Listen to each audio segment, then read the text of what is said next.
코로나19 여파로 경기 전반에 경고등이 켜졌습니다. 부동산 시장도 예외는 아닌데요.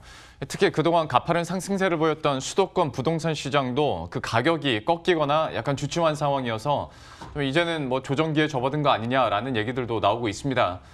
관련한 내용, 현장 분위기 함께 살펴보도록 하죠. 김현희 기자 나와 있습니다.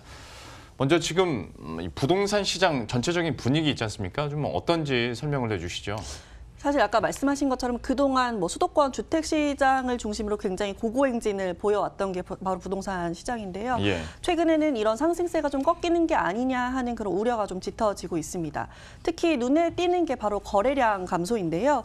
이 코로나19로 자연스럽게 언택트 사회가 조성이 되면서 이 매물로 나온 집을 보는 게 어려워졌죠. 그래서 이제 서울에서 3월 달에 신고된 아파트 매매 거래 건수는 3,500여 건, 그리고 전월세는 7,700여 건으로 전달에 비해서 굉장히 많이 줄어든 거를 좀 확인할 수 있습니다. 예. 또 매수 심리를 나타내는 지표도 지난달 들어서 굉장히 분위기가 좀 반전이 됐는데요. 이 지난달 16일 기준으로 KB 리브온이 조사한 서울 아파트 매수 우위 지수가 91.8을 기록했습니다.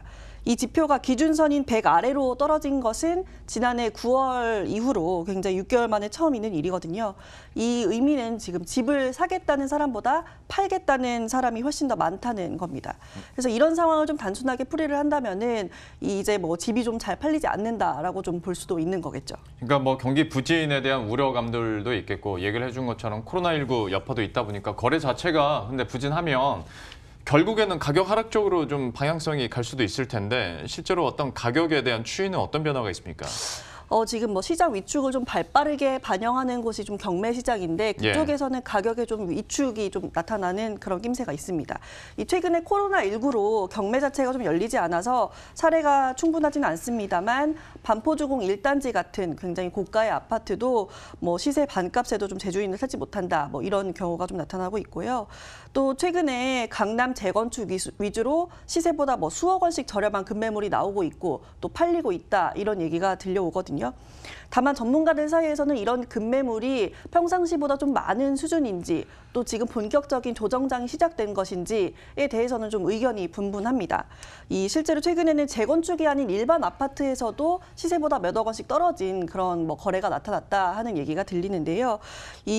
전용 면적 84제곱미터의 시세가 18억 원에서 19억 원 정도인 잠실에서 이 한 아파트가 16억 원대 거래가 됐다라는 얘기가 들리면서 일대가 굉장히 들썩였는데, 알고 보니까 이 거래는 부자 간의 거래였다라는 그런 좀 해프닝이 발생하기도 했습니다. 예. 이렇게 증여 거래는 최근에 집값이 굉장히 상승을 하면서 또 주택 보유세 부담이 커지고 있기 때문에 굉장히 늘어나고 있는데요. 특히 강남 3구 같은 경우에는 절세 수단으로 증여를 좀 활용하는 경우가 늘어나고 있습니다. 또 최근에 제가 찾아가 본 송파구 잠실 일대 부동산 중개업소를 좀 들여다보면은 최근에 급매물이 많은 편은 아니다라는 얘기가 나오는데요. 오히려 급매물을 찾는 그런 매수자들의 문의가 좀 많이 이어지고 있다, 이런 얘기도 들려옵니다. 최근에는 30억 원이 넘는 강남의 초고가 아파트에서도 그렇게까지 떨어진 가격에 거래가 되지 않는다라는 얘기도 들려오고 있는데, 이 부분은 전문가 얘기 한번 들어보시죠. 거기 때 몇 분 같은 경우에는 이제 그런 물건 좀 나온 거 있냐, 나한테 좀 먼저 줘라 라고 하는데 그런 건 없다.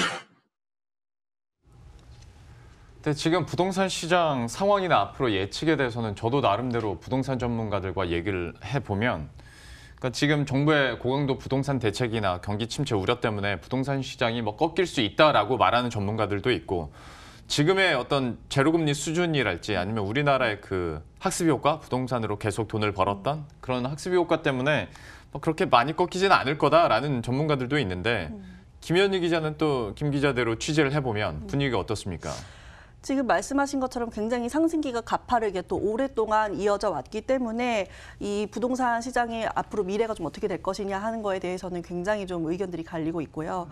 또 부동산의 경우에는 주식하고 다르게 거래하는데 기간도 굉장히 좀 오래 걸리고, 거래 비용도 취득세라든지 이런 걸 생각을 한다면은 좀 높은 편이잖아요. 예. 그래서 특히 최근에 코로나19 영향을 반영하기에는 아직까지는 좀 시장의 그런 효과를 판단하기에 기간이 짧았다라는 얘기가 나옵니다. 뭐 그리고 또 제가 부정적인 지표들을 말씀을 드렸지만은 아직까지 긍정적인 지표도 남아 있습니다. 특히 뭐 미분양 주택이 굉장히 지금 적은 상태이고 또 금리도 아까 말씀하신 것처럼 굉장히 지금 낮은 수준이기 때문에 예. 주택 시장이 이런 하방 압력을 버틸 수 있는 그런 여력이 아직까지 많이 남아 있다는 분석이거든요. 이 부분은 전문가 얘기 또 한번 들어보시죠.